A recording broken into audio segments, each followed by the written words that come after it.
Look at the skyline of any major city, and you see structures that feel invincible.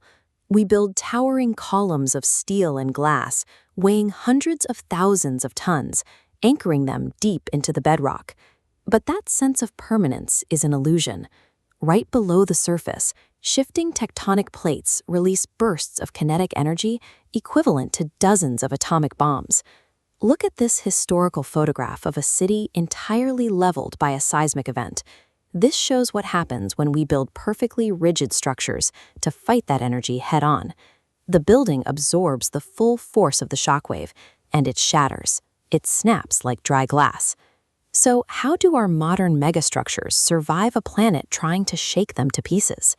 To survive the sheer, absolute power of tectonic shifts, engineers realized they had to rethink how we built. They stopped trying to construct rigid, impenetrable shields and started designing dynamic structures meant to physically move with the Earth. The first step in getting a building to cooperate with an earthquake is breaking the golden rule of construction. You have to stop holding on to the ground. It works a lot like a classic parlor trick. Imagine a teacup resting on a set of small wheels on top of a tablecloth. If you yank that tablecloth quickly, the fabric moves, but the teacup simply rolls in place and stays perfectly still. This image shows the real-world engineering equivalent. It's called a base isolation bearing, and it sits right beneath the heavy concrete structural supports. Engineers build enormous earthquake sandwiches, stacking high-density rubber and steel plates around a heavy lead core.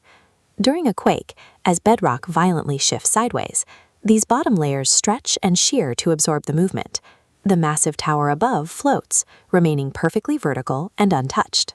By intentionally severing the tower from the bedrock below, engineers take a direct, destructive blow from the Earth and turn it into a harmless sliding motion beneath the building.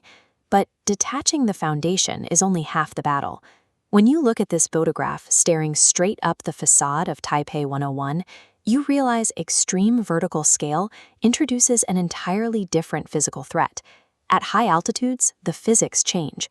A massive seismic shockwave or heavy hurricane winds will hit the base, travel up the structure, and cause the top of the tower to whip violently back and forth, like a giant fishing rod. To tame that high-altitude whipping, engineers install a massive counterweight inside the top floors. Look at this giant tiered golden sphere hanging from steel cables. That is a tuned mass damper, and it is a monster of inertia. To understand its scale, imagine packing the weight at 132 yellow school buses into a single dense ball. It weighs 660 metric tons. Operating on counter-movement, when a seismic wave pushes the building violently to the right, inertia makes the 660-ton golden ball swing heavily to the left. This perfectly opposing swing acts as a colossal shock absorber, neutralizing 40% of destructive kinetic energy, keeping floors remarkably steady. The tower doesn't fight the Earth with stiff resistance. Engineers weaponized the building's extreme mass and inertia, creating a system that actively counterpunches the shockwave. When the seismic waves finally stop, the results are staggering. Entire skylines and densely populated cities remain standing, completely undisturbed after thousands of tons of kinetic force pass right underneath them. For billions of years, earthquakes were viewed as pure, unstoppable forces of destruction that leveled everything in their path. We stopped losing those battles when we stopped trying to win them with brute force. We abandoned thicker walls and heavier concrete, choosing instead to cooperate with the laws of physics. We taught our massive concrete giants how to flex, float, and dance, and in doing so, we reduced one of the most terrifying forces in nature into nothing more than a temporary rhythm.